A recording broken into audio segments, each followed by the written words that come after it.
আর দেখুন একটা কথা বলি, সমস্ত গভর্নমেন্ট, আমার কাছে একটা লিস্ট আছে, আপনারাও নিশ্চয়ই জার্নালিস্ট হিসেবে পেয়েছেন, যে সারা ভারতবর্ষে সমস্ত রাজ্যে কিন্তু এই ভাতার লিস্ট আছে, এক একজনের কাছে এক এক নামে মহিলাদের জন্যে, তাই না?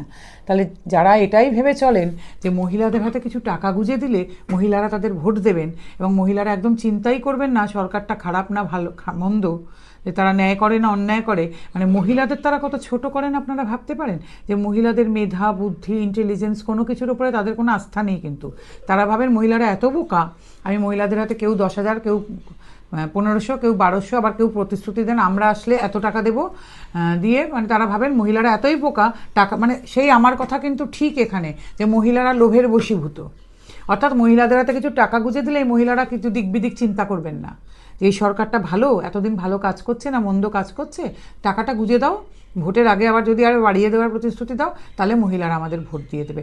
বারে বারে জন্য দেখবেন ওরা মহিলা ভোট ব্যাংকের কথা বলেন, ওনারা কোনোদিন পুরুষ ভোট ব্যাংকের কথা বলেছেন? ওনাদের আর এখানে তো আমি পুরুষকে আরও দোষ দিই, পুরুষ কি কোনোদিন ভেবেছেন আমরা একবার বিরত থাকবো সব কিছু থেকে? পুরুষ ভোট ব্যাংকের কথা এই জন্য ওনারা ভাবেন না, কারণ ওনারা ভাবেন পুরুষ তো আছেই, টেকেন ফর গ্রান্টেড, আর ওনারা পুরুষের কাছে কিছু দেবার কথাও ভাবেন না এই জন্যে। কিন্তু মহিলাদেরকেও কিন্তু ওনারা সম্মান করেন না, ওনারা মহিলারা এটা বুঝতেই পারছেন না যে আপনাদের ওনারা কতটা অসম্মান করে যাচ্ছেন, যে একটা ভাতা দিয়েই ভাবছেন ভাতা দিলেই আপনারা ভোট দেবেন। আপনাদের বুদ্ধি শুদ্ধি মেধার উপরে কিন্তু ওনাদের কোনো ভক্তি শ্রদ্ধা সম্মান নেই। মহিলারা আপনারা কোথায় নামিয়েছেন নিজেদের, যে আপনাদের হাতে খানিকটা টাকা গুঁজে দিলেই আপনারা ন্যায় অন্যায় কিছুর বিচার করছেন না, আপনারা ভোটটা দিয়ে দিচ্ছেন। আর ওনারা গর্ব করে বলছেন 70% মহিলা আপনাদের ভোট দিয়েছে।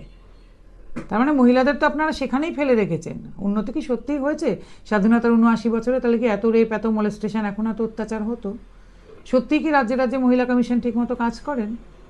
অ্যাওয়ারনেস আছে সবার কাছে যে মহিলা কমিশন বলে কিছু আছে? আমার কাছে অনেক ফোন আসে অনেক মেয়েদেরও, হয়তো তারা ভাবেন আমি সাহায্য করতে পারবো, তারা অধিকাংশই কিন্তু মহিলা কমিশনের কথাই জানেন না। সত্যি সত্যি হয়েছে?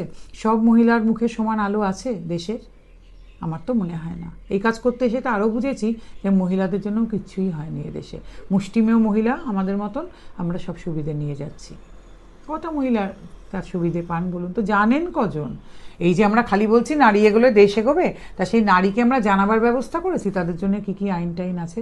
পুরুষ মানুষের তো ছেড়ে দিন কিছু নেই, আমরা লড়াই করছি, জানি না কবে কী হবে।